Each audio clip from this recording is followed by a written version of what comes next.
Welcome in, Big Blue Nation, to another episode of the Cats Talk podcast. I'm your host, Cameron Johnston, joined by my co-host, Jacob Boyers. Jacob, sky's falling. We said this on Tuesday, if this was going to be the result of this game. Kentucky obviously lost to Missouri, 73-68. And what was... I don't know. I was speechless for the first 30 minutes after this game, trying to think of a recap to say. I texted you during the game. There was parts where it looked like this team was finding a little bit of something. And then as soon as I said that, man, we don't score for the last 4.5 minutes of the game. Obviously, Missouri comes back from down 8. And you have a bad loss at home. 15-2 run in the final 4.5 minutes or whatever it was. That alone, absolutely unacceptable. I'm with you, Cam. I don't really know where to go here. I told you I picked the Cats on Tuesday or whenever we recorded, just because I said I can't imagine having to come on here Thursday night and talk about a loss, but here we are. I think it was obviously a multitude of things. I thought really, really, really poor coaching down the stretch, from the aspect of different lineups at times, different guys being on the floor. I know we'll kind of get into the individual things, but the second Kentucky went up 8, every time down the floor, you saw Pope, give the hand up, telling them pump the brakes, slow down.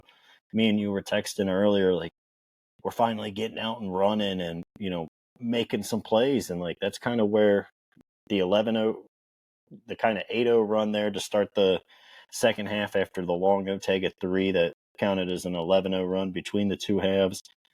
And when you went up 8 there with 4.5 minutes, it was all from kind of pushing the ball. And it really reminded me so much of Cal. Cal would always do that. You kind of get a lead and then you just suck the air out of the ball and hope that you kind of hold on. This team is clearly not good enough offensively in the half court. And it's a critique we've had obviously all season, but you hear Pope say it after the game, and it really kind of frustrated me, just from the simple fact of, again, I watched him put his hand up every single time down the floor to tell these guys to slow up and, quote unquote, set up the offense and wait to get into it. And it was just extremely frustrating. I thought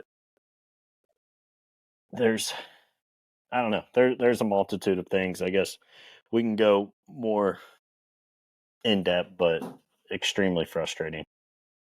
Yeah, I don't even know where to go after just talking about how frustrating it was. I mean, so many different things in this game really rubbed me the wrong way, and 97% of it is coaching. And you get to a point where it's just we're not to this point yet, but it's kind of like how we had with all of our football conversations. It's yeah, you can paint a picture in where you think this team can get better, but do you trust the staff to do it? And they've almost shown me enough this year that, at least with this group of guys that they have, I can't trust them to go out there and put the right lineup on the floor. Because that final 4.5 minutes, Jake, was there ever, at any point during that time, was there the lineup on the floor that you wanted, or the lineup that got you that 11-0 run? At no point were those guys out there. We're subbing offense for defense at the end of the game, and then you're not putting in your best rebounders. You have a freshman Malachi Moreno out there instead of a sophomore Jaden Quaintance or Mo Diabate, guys who you can expect to get those rebounds in situations like that. You're subbing in guys like Denzel Aberdeen to play defense. We subbed Denzel Aberdeen playing on defense, Jake, and I just looked at the stop percentage for Denzel Aberdeen. It's worse than last week. That's hard. It's hard worse. to Jake, imagine. You want to know what it is? Well, it was 10 last week, so I'm going to guess it's a single-digit number. 0. Yeah. 0. And you know what's kind of crazy about it is, I actually didn't think Pope coached that bad of a game throughout until that final 4.5 minutes. We saw the lineup that we all begged for. He started low in Quaintance. The guys, I thought, just really in the first half didn't play well. which obviously, can happen. And then you get the Ortega heave from 3/4 court that kind of really sparks the momentum, and you carry that into the second half. And, me and you were texting, and I think at one point you're like, I know it's not pretty, but like, I feel like these guys are actually like, we're playing pretty well. And I agreed with you. And I think Pope, to an extent, like, was playing the lineups we wanted to see. It got to a point where Mo was between arguing with everybody and his inability to catch the basketball. Like, you sit him. I understood that in the situation. But yeah, the 4.5 minutes down the stretch were so bad that it's going to just get chalked up as like this horrific coaching performance. And it was. I mean, you obviously had some turnovers. You had guys that didn't execute, but I mean, 3 of those turnovers were Malachi Moreno and Brandon Garrison. Like, no offense, I know they made some plays here and there, but with 4.5 minutes to go in a game that essentially might define your season, like, those aren't the guys I want on the floor. I'll take Jaden Quayton's not playing very well because, again, like we talked about Tuesday, like, there's still a world where he's so good. I don't care how bad he plays for the first 35 minutes. The last 5, he could just enter another level and take it over. That's what top 10 picks do. And you didn't give him that chance. You didn't have him out there for a rebound where guy misses the front end of a 1-on-1. You're right in that game. You're down a point. You grab that rebound. Who knows what happens? I text you, I was pleasantly surprised with how short the lineup was. It felt like all night. And then with 2 minutes to go, you're bringing guys in that have barely played. Colin Chandler, Denzel Aberdeen's been pitiful. You bring him in. And then when you get the ball back after the stop, there's like no timeout to get your best offensive lineup in. You just continue to let Denzel be out there. And it was pretty inexcusable for that 4.5 minutes. And like I said, I think Pope actually coached a pretty solid game to an extent until that last 4.5 minutes, but that was so bad. And I think, like we obviously both said, like, it cost you the game. Yeah, I mean, obviously, just putting the last 4 minutes, you already mentioned it, a 15-2 run over the last 4:24, an 8-0 run over the last minute and 14, and we didn't score a single point over the last 2 minutes and 17 seconds of this game. And that's with, like, you were actually getting some defensive stops in there as well. It's not like they were Yeah. just like getting out in transition. But the thing that you and I have talked about, like, beat to death all season long, is like, when is this team good offensively? It's when they're pushing the ball and getting out and going. Like, Yep. I get you have an 8-point lead, but an 8-point lead with 4 minutes left is not that much. You're talking about that. I mean, that's 3 stops and 3 scores, and you're losing the game.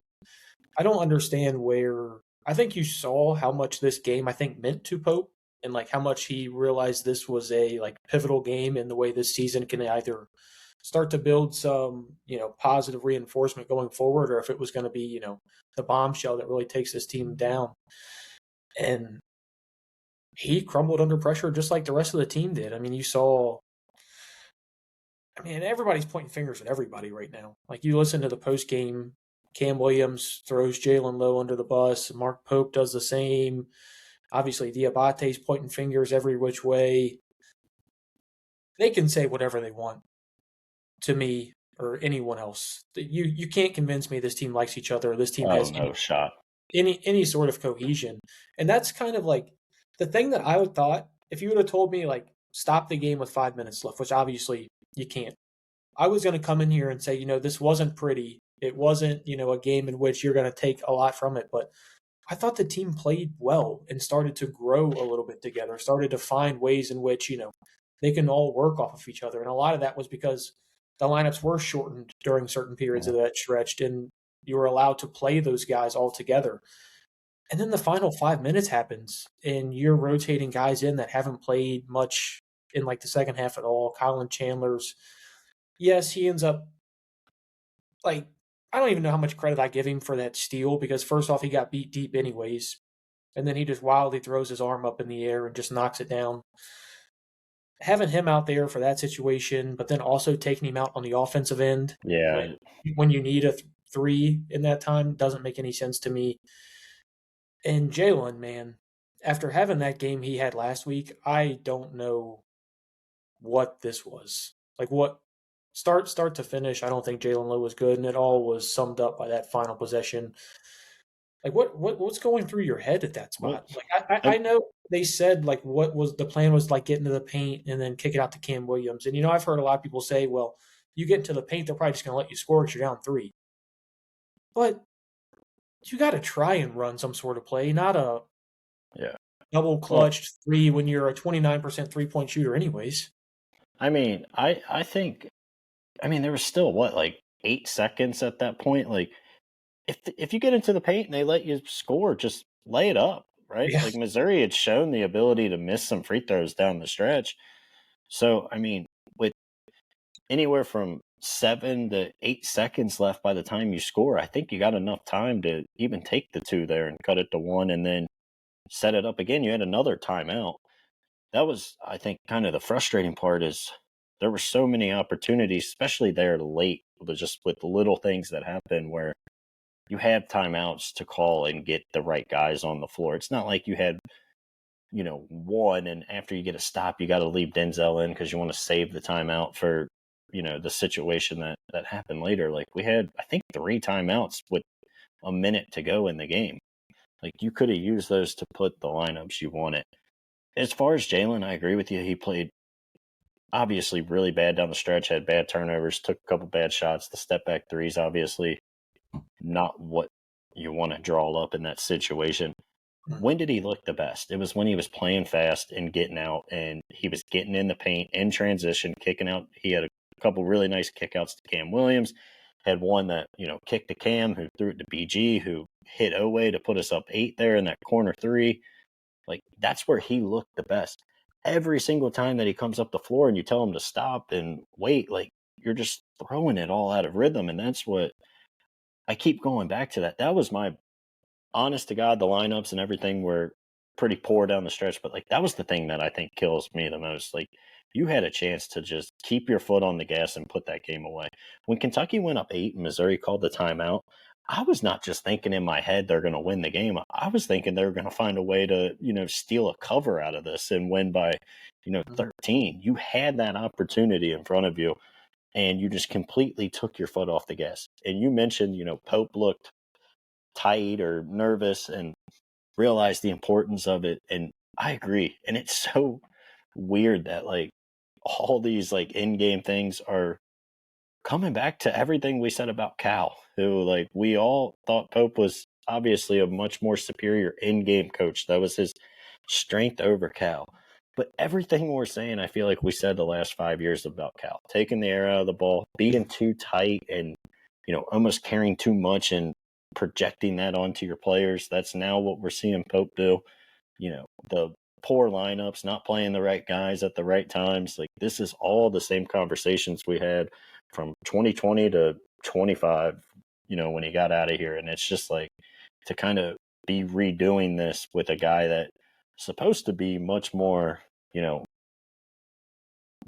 much better in game. And then like, we're not seeing that and you're not recruiting, you're not really doing anything. And it's like, we're just spinning our wheels and, uh, Pope, if you told me like when he was hired or even after last year when I thought they had success, like there's a world where he doesn't work here, like I could have believed it. But what like I just can't believe is just how bad some of the in-game coaching's been this season. Like, if you told me he didn't succeed because he can't recruit high-level players or, little things here and there, but like I would not expect just constant every game getting off and being like the in-game coaching was pathetic.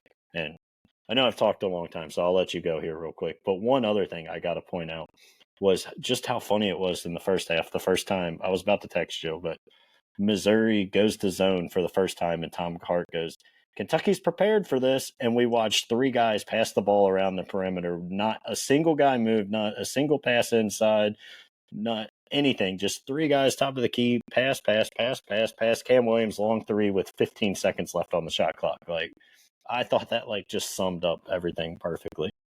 It it really did. And you sent me earlier like the final minute of possessions, and I respectfully told you to keep that to yourself. I didn't want to It see was gross.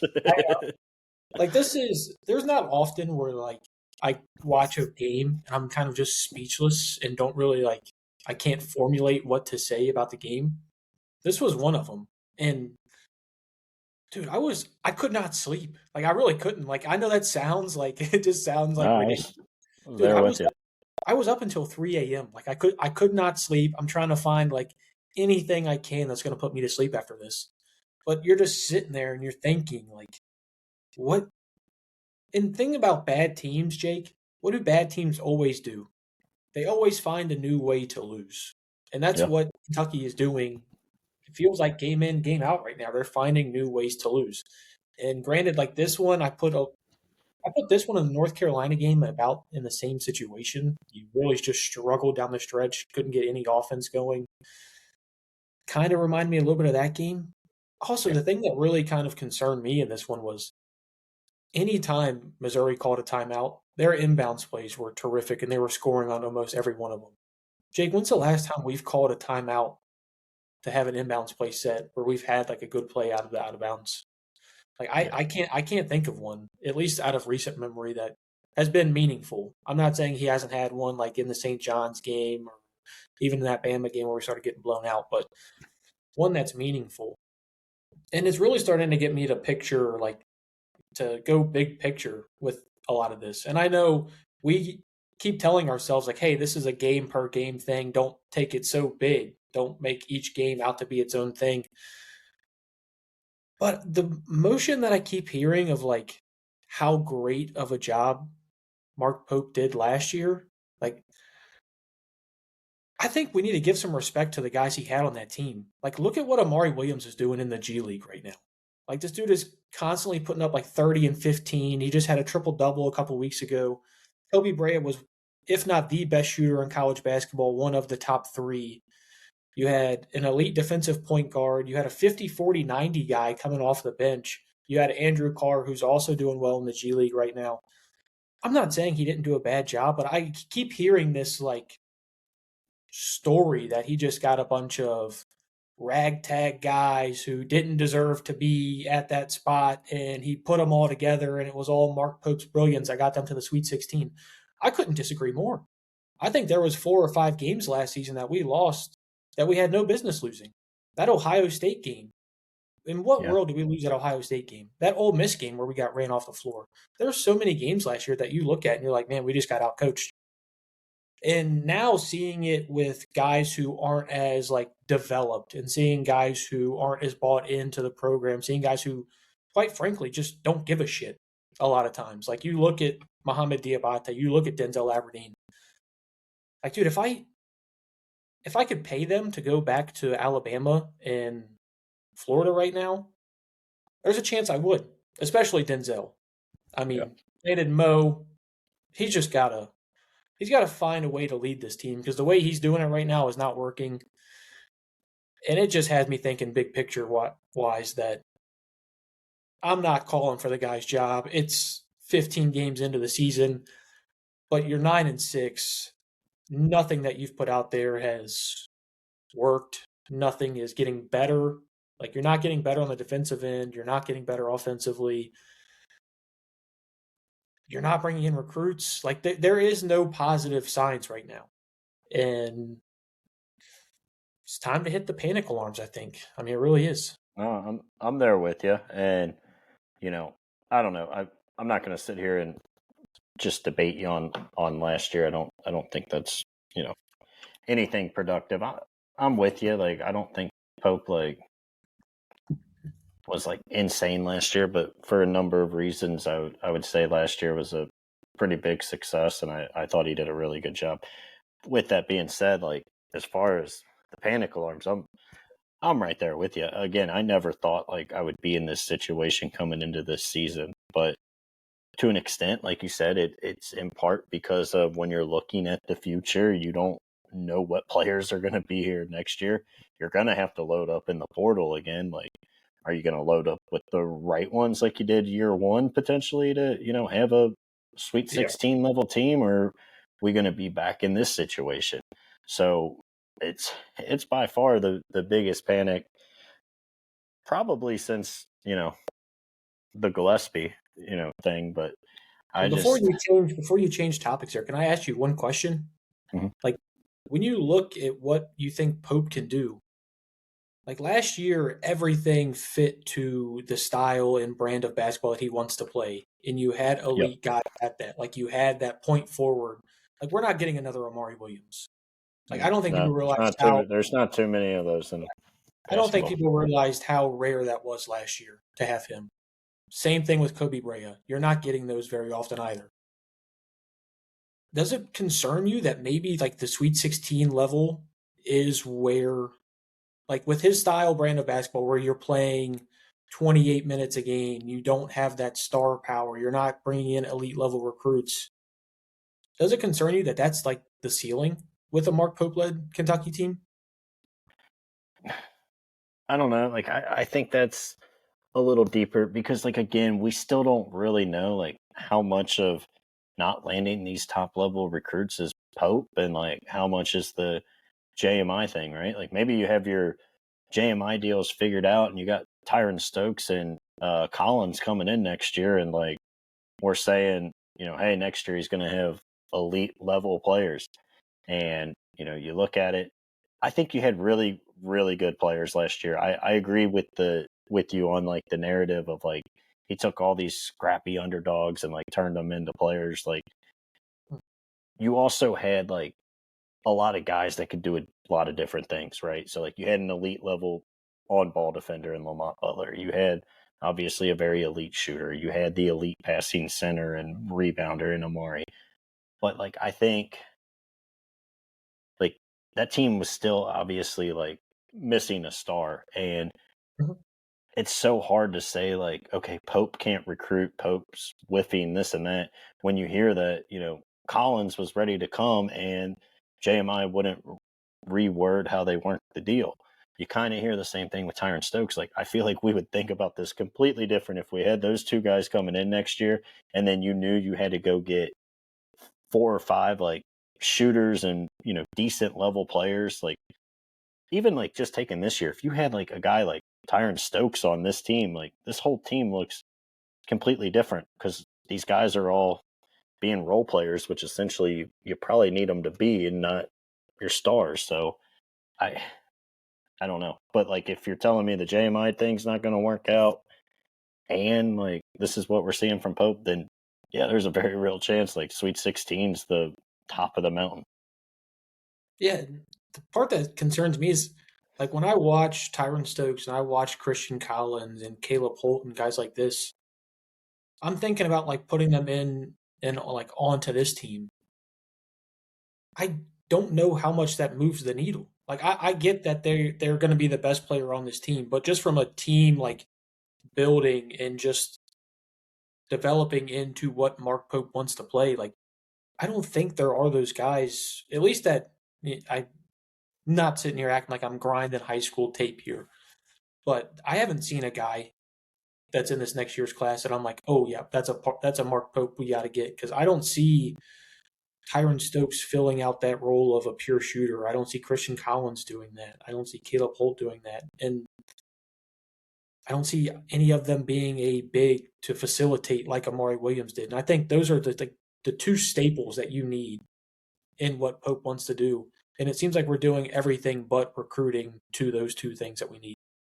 Yeah, and it could like honestly just be like this year was so bad on like roster construction.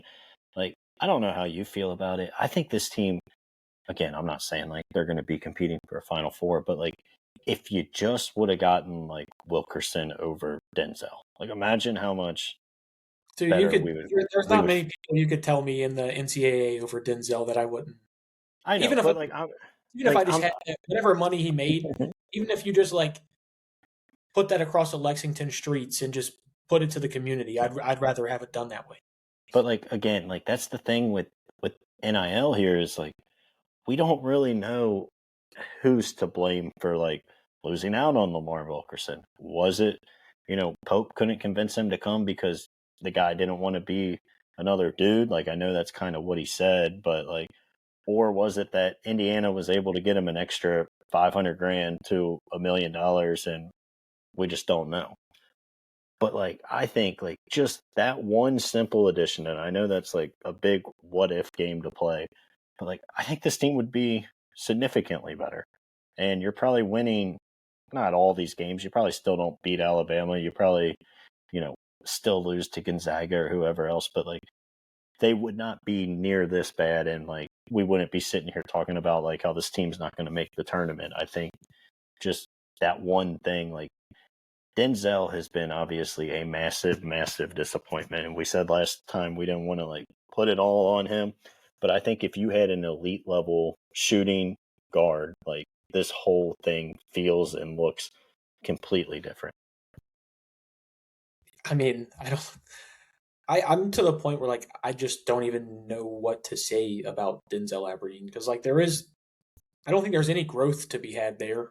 He's not giving you any leadership, nothing on the offensive end. Took bad shots again. And Jake, like if I told you the net points, second worst on the team, minus 8.4. We already mentioned his stop percentage of 0. Like I mean, Yeah. there's genuinely not a singular thing that he does well right now. Like there is nothing. Like he doesn't. Like even when Jalen has a bad game, and like I think he had a pretty poor game against Missouri yesterday. Even when he has a bad game, you can still look and point to things like, well, that offense doesn't get started right there without his penetration or him getting the ball out on the move. Yeah. You don't Denzel go does up 8 without him. not even good in transition either.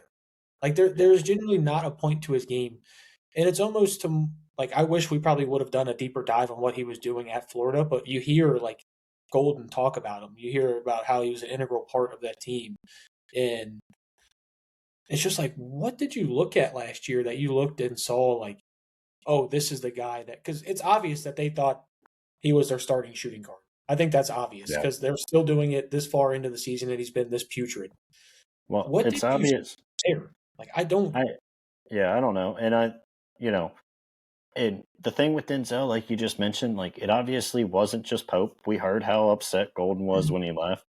I think it's just he came in feeling like he's the dude and he's nowhere close to the dude. He probably shouldn't even be one of the dudes on the floor. But like he came in thinking he was, and you see it a lot of times even like with his shot selection and like the way he carries himself on the floor. And I think, you know, he probably got as much money as anybody maybe outside of Owe. And, you know, he thought he was coming here to kind of be the star, and it's just maybe they thought it was going to take a leap from Florida. Maybe Golden saw that as well, but like I'm with you. I don't understand it. And to go back to like Diabate, like he's another guy. I just don't know. Like I understand he's frustrated, and I understand like trying to be a leader and like yell, but like there's even times like man, and I had this complaint with Denzel early in the year, like you're yelling at people for your mistakes. I mean, they Yeah, showed it after. I mean, he was that inbounds to Moreno was so bad. Like, in what world are you yelling at Moreno in that situation? You know, and I said the same thing. Denzel did it. You know, he would not switch or be late rotating over, and a guy would get a basket at the rim, and he's like sitting there screaming at Malachi, and it's like, dude, this is a true freshman that's playing as honestly well as we really could have. anybody on the team. Like I'm not saying last night, obviously, but just on your season in general, he's been really one of your maybe like two bright spots for the majority of the year. And I I'll take Moreno over like those two right now just because of the on the court yelling and the poor play. So I don't know. I feel like we're just gonna keep repeating ourselves, and unfortunately, we might do it for another 15 games this season. Because I'm with you. I don't see a world where this gets better. So I guess this is just what we're gonna do for the next 3 months. It sounds awful. Thanks, Yeah, thanks, it does. Yeah, thanks I for mean, just saying like that. But like the thing with Muhammad is like there's some certain times like I'm not even sure what he's pissed off about. yeah, Like genuinely, like there's times where like, and you've heard it from like people who were at the games, like talking about how like, oh, Diabate's going after this person, this person. You're not good enough to like be that vocal of a leader. Like you're not performing at that level. And this is a guy who, like, don't get me wrong, like this is the guy who I was talking about at the beginning of the season, like hopefully taking a part of like that Amari Williams role just as like a smaller four. And like I still think he has that capability in him. But we obviously don't use him like that. And then like we tried to like that play that you're talking about with Malachi. Like we tried to use him in a spot like that, and you Yeah, just that's a perfect example of maybe why you don't. you completely blow it. Like you get an opportunity to show like why you deserve that, and you piss it down your leg. And then you get pissed off at the true freshman who's probably one of what, maybe three bright spots on this team so far this year. Yeah, And you who get did his job? He had the position. You missed him. You were late on it. yeah. And Like, like don't get me wrong, Malachi towards the end of the game, you mentioned he had two turnovers, got beat out for that rebound. Like he had his points in this game where you're like, man. But it's also like, Jake, if I would have been telling you like this offense is running through Malachi Moreno and yeah, that was my point. Like, yeah, he they needs executed. he needs a defensive rebound to like seal a game like this late in or this early in the season, and Jaden Quaintance is fully healthy, and Brandon Garrison actually was playing somewhat decent in this game. Yeah, It's like what I would have but slapped you in the face and called you an idiot. well, that was my point earlier when I said like, yeah, there was some poor execution, but it was by guys that I didn't think should have been in those situations. Like even Dan Bradshaw or whatever his name is, the announcer early in the game was talking about like Jaden Quaintance isn't a good rebounder. Like he is an elite rebounder. He can go up and high point a ball better than anybody in college basketball. And like you got him sitting on the bench. Even if you don't want him in for the offensive possession for whatever the reason would be, run him out there for the free throw. If they make both or miss, whatever, you call the timeout, and you had timeouts to do And that you in were that doing it with other situation. guys. It's not like you were just Yeah. letting the five stay in the entire time. Like you were doing that with everyone else as well. So like that's extremely frustrating. Back to like Mo and like him yelling, like it's always said, and I truly believe it. Like your leader's got to be your best player or maybe your second best player. Like it's got to be one of those guys because I mean, if you're Cam Williams and you're getting screamed at by Mo Diabate, you're like, dude, what the hell have you done to like get to this point? Like, I'll tell you the one guy that I didn't have a problem screaming, like when Owe lost his mind on Malachi for not boxing out. Like that one, I like. Okay, Owe's got 20 something this game. He's been by far your best player. Maybe you don't love him doing it in that situation because it is a true freshman, but like it was such a pivotal part of the game. Like it honestly, that one didn't really bother me. But when you got Mo Diabate that had multiple turnovers in the first half, had rebounds just fall out of his hands because he couldn't catch the basketball for whatever reason. Yes, stone for hands. It's And then ridiculous. that's It what's so happened so crazy. many times in this game that like I thought it was a joke. Like if you Yeah. somebody commented on one of our like posts, I don't remember what platform it was on. It was like, is there a chance like Mo's got money on some of these games? Like, dude, like that. It genuinely crossed my mind when I was like just like sitting there watching him like turn these balls over because like I You've don't seen know. him play well too. I mean, he grabbed every rebound in the Indiana second half. Every Yeah, single one was going up this against kid three has guys and taking the ball three from them. turnovers in 25 minutes. Only grabs two rebounds in that same time. Like this guy who's supposed to be like a physical force. Like what? And then all this being said, and like we still can't get Jasper Johnson on the floor when we've Yeah. scored 68 points. Like, and I've told you this. Like, I'm not the biggest Jasper Johnson fan in the world. I don't think that ceiling is as high as a lot of Kentucky fans think. I know it's higher than Denzel Aberdeen's. I know it's higher than Colin Chandler's. I know it's higher than Mohamed Diabate's. And these guys are consistently running out there getting 15 to 30 minutes a game. Yeah. And like if you're Jasper Johnson or like Dennis, his dad, or I can't remember if he said it was his grandpa who was upset or his uncle or Uncle. Yeah. like you come off of that game where he doesn't get a shot attempt at Alabama and then he gets a DNP. Like when's the last time you think Jasper Johnson got a DNP? Like ever? You think he's ever been No. like in a situation where a coach's decision to not play? Well, I thought it more so with JQ last night. I would have been like down the stretch of honestly your biggest game of the season, and like it sounds crazy to say that on a game on January 7th, but with everything that it meant to like have that guy on the bench there down the stretch. And it's not like you can argue that it was because of the injury or anything. Like, hell, I'm going to be a top 10 pick if I don't play again. I might as well just pack it up and head on home, and I'll see you guys on draft night. But it's unreal. I mean, the other thing is, like, we talk about all this and we talk about like how these guys don't look like they care. Like, there's still stuff that, like, again, like JQ could have been a top 10 pick and like probably not played all season. He came back to make sure he could play. You know, Lowe's playing through a shoulder injury. Like, these guys, they want to be out there, but it's like the second the ball gets tipped, they all just hate each other and just want to scream at each other and like not do certain stuff. It just like it's the most baffling thing to me. Yeah, and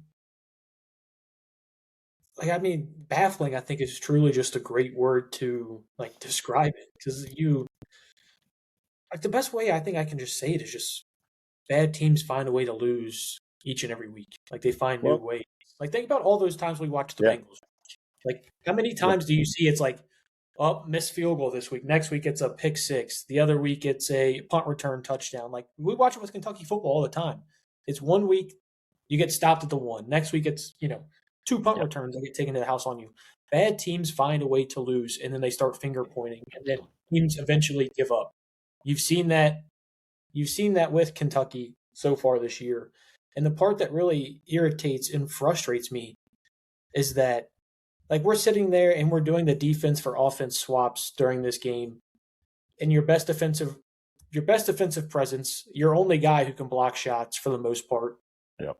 and the guy with the highest defensive rebounding rate you have. Now, granted, our offensive numbers while he's on the court have been putrid, and I will fully acknowledge that. We have not found a way in which to be able to score with Jaden Quayton's on the court. I don't know why that is. We haven't found a reason or a way to do that yet.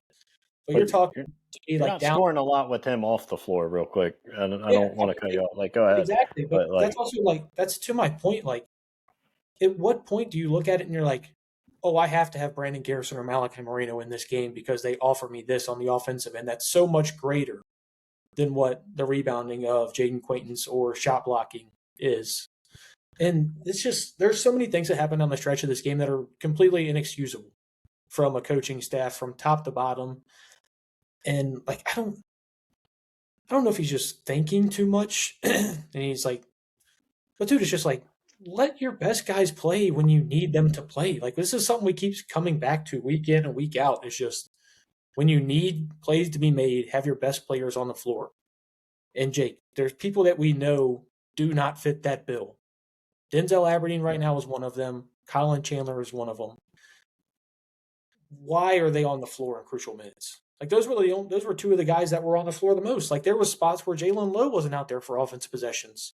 Like, what in the world are you doing where the guy who sets your offense, creates your offense, isn't out there for an offensive set, but a guy who's got a 0% stop rate for the entire game is out there for defense? Like, what yeah, is this coaching staff doing? What are they looking at while they're making these decisions?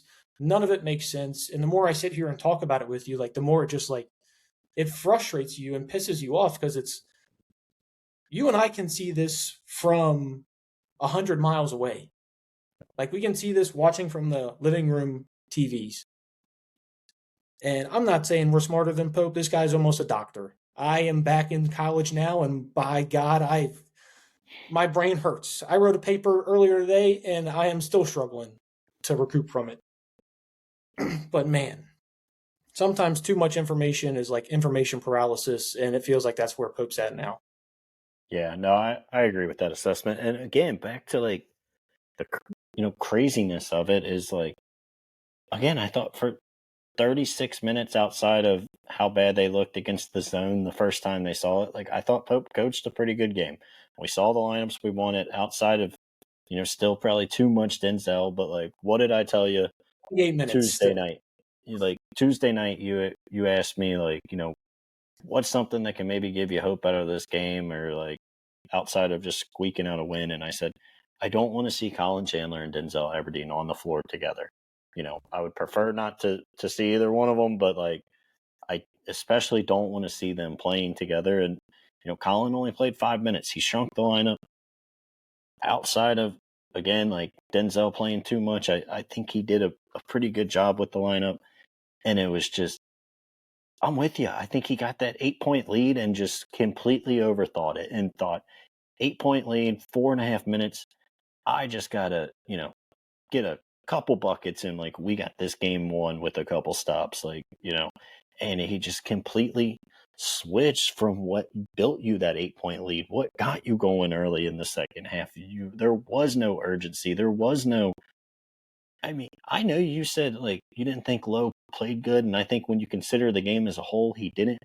But he looked so good when you let him go. I mean, those corner threes, Cam missed a couple, made one or two. Like, he was getting into the lane and getting the ball out, like, at will. And it was because you were letting him play the style he wanted to play. And then the second you went up 8, just everything changed and everything switched. And the only explanation to me is just that he just didn't want to play fast and, potentially cost them the game. I don't know. Like, I do think he overthought it. And, maybe I think there's a big part of him that's just overstressing about where this is going because he feels it. He feels the pressure. He obviously wants it to work as much as anybody. He knows what this place means. He knows when you're a successful coach at Kentucky, like what it brings to you. He wants it to work as much because I do think he is a fan of it as well. He's one of us. But, like, I think it's just getting in his head of all this built up pressure. You see him. I mean, you saw it, with the Louisville game. You saw it with Michigan State. Like, he just doesn't look like the guy he was last year. And I think it's because he slowly started to realize, like, this team isn't what I thought it was. And then next thing you know, you're 9-5 playing Missouri on a Wednesday night, knowing that you almost have to have a win, and you just panicked and didn't get to that point. Yeah, and Jake, sorry, while you were saying that, man, I got sidetracked. I'm trying to check the score of the women's game. Dude, I mean, not good either. I don't have it. I can't catch a break right now. They're down 20 in Tuscaloosa to an unranked Alabama team. Now, granted, why a 15-1 SEC women's team is unranked at this point in the season? Maybe they're good. I'm not sure, but that's not what I wanted to see when I checked my phone. But I mean, and a lot of this is like you talk about like why everything is so negative. It's not because like a lot of people think this is going to be a 1-year blip, but it's a lot of what we were told was second year in Pope's system, everyone takes a jump, right? Yeah. Like I think you can make that case for Ortega. I do think Ortega has been good, especially after the last few, like the first few games of the season. He was obviously bad. I think during this stretch, he's been really good. Yeah, and I completely agree with that. I think you can make the case that he's gotten better since coming back, or at least as good as he was last year. Yeah, Colin Chandler, I can't make that for you. Nope. Trent Noah cannot make that for you. Brandon Garrison, he's not even seeing the floor either. Brandon Garrison's probably gotten worse in those minutes. And then it's like everybody else that you're going to be bringing back. You're obviously like Ortega's not going to be back. Denzel's not going to be back. Thank the Lord. If he dude, I'm telling you right now, Jake, if there's a way in which this guy finds another way to get another year eligibility, he hops on the Pavia train.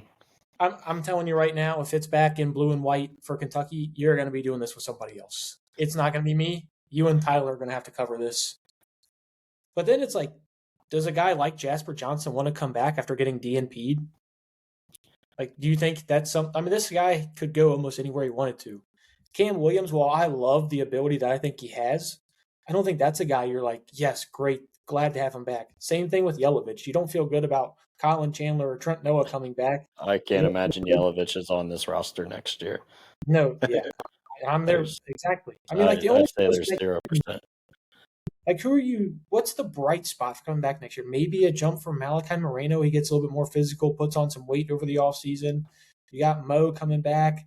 Maybe Braden Hawthorne just is like Tayshaun Prince. Like, is that what we're leaning on?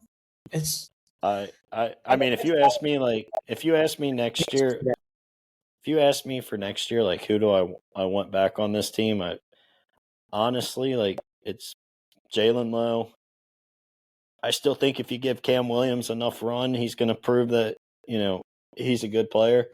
So him, Cam Williams, and I would like Malachi to come back, but I can't blame Malachi if he's like, this is the most miserable experience of my life. I'm going out there and Dude, playing hard, playing with heart, and he's I'm getting pressing. screamed. I'm getting screamed at by 8 people, including the bench, left Yeah. and right for every little thing. So, I could see him being like, I ain't sticking around here. And the thing is, like, if I ask you, like, who do you want to go up there and make a speech for this team? It's Malachi Moreno. Like, he's the only one that seems like he's been, like, PR trained and, like, doesn't fully throw his teammates under the bus game in Yeah. and game out. He's the one that's, like, it seems is always getting shit on by somebody. And he's Somebody's 18 always years got, old. Like yeah, and this, he's the young kid, and yeah. And nobody's taking him under his wing, like, at all. Like, yeah, Brandon Garrison, I will give Brandon credit in which he was horrendous earlier in the year. He's actually come back to, I think, giving you those same minutes that he did last year, where he can come and he can make splash plays and stuff like that. Now, granted, he's not a he good still leader. likes PG time. Yeah, I still mean, loves PG time. he was quick to post that on Instagram after the game. He was. And then you're talking about Jaden Quaintance. Like, I don't even, is Jaden older than Malachi? Like, he genuinely might be. Like, They might be the same age. I don't know. well, I know they're both 18, but I'm saying, like, when you're just talking about, like, calendars, I don't, I don't know. But you're like, yeah, thinking, that's and also, like, I know we're going in so many different spots right now, and I'm trying to like rein it in here. But in what world did you need Reese Potter, Malachi Moreno, Jaden Quaintance, Yelovich, Yelovich. Brandon You didn't, Garrison? and Like you didn't need 5 of these guys, and I think that especially was the mistake. like Andrea Yelovich of all of them. If you had, I think he made it very clear early in the season he had no intention of truly giving Yelovich a shot to get minutes in this rotation. Why did you bring him in? Why did you not use that same money or same, even just roster spot on maybe a guy in which you think, maybe we can just develop him, get a shooter? Because you mentioned it. Like, how much would you love to just have a shooting guard right now? A guard that can just go out there and, like, I would kill to have Ansley Elmore back in blue and white right now. Yeah, I would kill to have that. And that's a guy that Kentucky fans were making fun of most of last year. Like that he was generally like a punchline for a lot of Kentucky fans. Like, oh, this guy can do it. The guy was a part of the 50-40-90 club, Jake. Yeah. Do you know how hard that is to do? Like, I don't care. Like, and he was solid minutes. He had some of those games where he put up the 0-0 and 0. Yep. But imagine having him on this team. Like, I'd trade him for Mohamed Diabate on this one. No question about it. Like, having that switch right now. All said, poor roster construction, poor coaching, poor leadership from your veterans. Right now, it's Ortega and Jalen, and then it's usually like a third guy that steps up for one game. And it's just, can we ever get that third guy to be consistent? And Mark Pope, please, like, take a page. And I know this is a bad time to say it while they're losing by 23. Please take a page out of Kenny Brooks' book. That's a lot harder to say than I thought it was. Say it 3 times fast. Yeah, take a page out of his, man. I mean, this guy plays 6 girls, 7 girls. Like, he knows what's going to work and what's not. And I felt like we were getting to that point until 2 minutes to go in the game. Like, that's the craziest part. If you're going to lose, you might as well, like, these are the guys who bust their ass day in, day out. These are the guys who give it all to me. Because right now, this ain't working. And if I read one more comment on why Trent Noah isn't playing, Jake, I'm throwing this Mac through a window. I'm throwing this Mac through a window. I'm telling you that right now.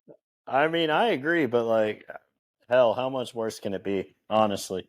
At this point, dude. I'm perfectly fine with him not playing. Don't get me wrong. But, like, I don't know. Like, you're getting dangerously close to, like, burning that Braden Hawthorne redshirt. Could be. I mean, I don't know. You said, like, they need a third guy to consistently step up. I think if he plays consistent minutes, it can be Cam Williams. I mean, we've seen him I mean, all the way back to the Louisville game, we talked about it. Like, you don't play him all game. He comes in with, 10 minutes left in the second half or whatever it was. I don't remember off the top of my head. And, hits a three and gives you a ton of energy on the defensive side. I think, like, he could be that guy. But to your point, you got to trust him and you got to leave him out there. I don't understand where, like, his short leash comes from. It's like another kind of Cal thing. I mean, guys just get in It a drives me. doghouse and in a a short leash. So I don't know. And you mentioned Yelovich, like, again, like that's just a ticket that's just not going to get punched this year. Like, that dude's going to play somewhere else next year. There's zero chance that it ever kind of comes to fruition for him. And that could be like all behind the stuff, practice stuff. I mean, Jack Pilgrim says, like, pretty much all the time in practice he sees him having to run the stairs. So, but I don't know. It might be time to get Mo running those stairs too, because he was going at Yeah, everybody, and I think that played into him not playing and down the stretch. But I don't know, man. Unless you start benching some of these guys that just aren't playing well, and not just not playing well, not being bad teammates. I don't see it getting better. that's where we are, man. Just I don't know a way out. I don't know a way it gets better because you mentioned a guy who you think has that upside goes out and hits 8 threes against Bellarmine and then barely plays Yeah, the very next game. In which I know we talked about it a lot in that Alabama game, but talk about length, athleticism, the ability to close out on perimeter shots, the ability to get traffic rebounds. That's Cam Williams. That's he's what you want. still the guy that, like, outside of JQ that you think can play in the NBA. Like, Yeah, I mean, people say, like, this team outside of JQ has zero NBA players, and, like, yeah, it might look like that, but, like, there's a real world, like, after next season, like, Cam Williams is playing in a G League on a two-way contract. Like, he is built for the NBA game. yeah. I mean, nobody. I mean, unless your name is like Jamal Crawford, is nobody's good just like randomly coming off the bench and just like in sparing minutes. Jake, think about it in baseball. Like pinch Yeah. hitters, how often are you great just coming off the bench? The only person I can think of, and this is an obscure red, Jake. I mean, Chris Heisey. That was about it. That was the only thing he brought. He was a great pinch. I Come don't in think. and launch one. I didn't Yeah, expect a Chris Heisey shout out here on the Cats Talk podcast the exactly. day after a embarrassing Missouri loss, but hey, I'll take it. It's it's so maddening because it's just like I feel like there might not be like A+ answers to this test, but it feels like there are passing answers, and he refuses to just like consistently go with that for Yeah. whatever reason. And it's really got me questioning like it has me basically going back to the day Pope was hired. It really does. Like that first initial reaction of me being like, was he that good at BYU? Yeah. I don't remember No, BYU being I'm that with good. you. And like going back and looking and being like, yeah, I'm not really. And granted, we're fans. So the first thing that we do from this is like look for the positives immediately after he gets hired. We look for all this. We see Big Blue Nation turn out and just that like positivity of the fan base coming together of like one of their own. I think bought us a good amount of that time where we kind of just were numb to the fact that he did not have the qualifications for the job in the slightest. Eh, He didn't, and, like, I get it. There's, you know, you got to remember, obviously, when he got hired for the bigger picture of, whether it was the president's decision or the AD's decision.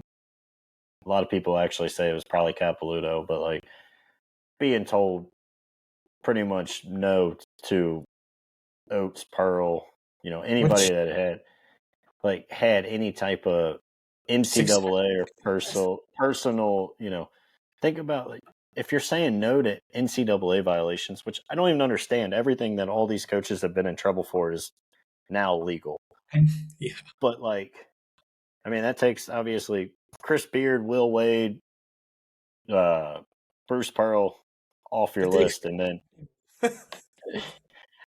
yeah, but like, so I mean, that's something like too. Like, we're gonna obviously criticize Barnhart, and I think rightfully so. We spent a lot during football season talking about Barnhart and the mistakes he made. I think you got to give some criticism there to the president as well, because again, all this stuff's legal now. Everything Will Wade did is perfectly legal. I can understand if you say, based on some of the stuff that happened in Alabama, morally you don't want to go the Nate Oates route. I probably disagree with you, but it doesn't seem like he's maybe the best guy, and maybe had a little something to do with making sure Brandon Miller didn't miss any time after that no, horrific situation. So I mean, I can understand that one if you want to pull yourself out of that. And then you're obviously told no by Hurley and Scott Drew. So again, I don't think Mark Pope is maybe built for the Kentucky job. I obviously feel as bad as I've ever have, and back to my initial reaction when he got hired. But when you step back and look at it, and it was Shaka Smart or Mark Pope, I understand how you fell on this side of the aisle. But like, let me ask you, like, even if, let's say, things do go to hell this year and you decide you want to move on either this year or next year, like, until this JMI thing gets figured out, like, are any elite level coaches going to want to come here? Like, well, I mean, I don't know, but I've got to I believe mean, like they'll get. that's probably an off season conversation, but I mean, short. I'll say it like short. Like I got to believe they'll get that figured out. Like I think I you're would kind of hope so. seeing. I think you're seeing the football program kind of get it figured out with having like a GM in place and an assistant GM. You're seeing them. I know it's different. You have a lot more guys that you have to bring in, stuff like that. But I think you're Well, seeing them start to work towards it as well. the biggest thing is, like, you don't have Christian Collins come here because he has a deal signed with Crocs. Like, football players aren't going out and signing other deals, really, honestly, outside of probably the money they're given, because we're not getting a, 5-star quarterback, number one prospect out of high school. Like, those are the only guys that are really doing it. But like in basketball, we want to get those guys. And you're not going to let Christian Collins come here and sign your deal because he's got a deal with Crocs. Like, I don't know. Like, I can understand it if he's got like a deal with Adidas and it's like a rival shoe company. Like, Mhm. I don't know. It's a mess. So they're going to have to figure it out. They're going to have to get past it. Otherwise, you're going to continue just to end up with, senior transfer portal players that really don't have any aspirations of playing in the NBA, and they're kind of coming here as their last hurrah. And like, it obviously worked last year. You were able to get some solid players, but again, like we talked about, you were still not getting elite level talent that could take you to a Final Four or national championship. Jake, I think you summed it up best, and it's probably just how we're going to end this episode. We're going on an hour here of you and I I'm not even just. talking about Mississippi State. Who cares? Turn it on at 8:30. See what We're not. happens. We're not. Like, that's how I feel. Turn it on at 8:30. They Worst will. games in the SEC.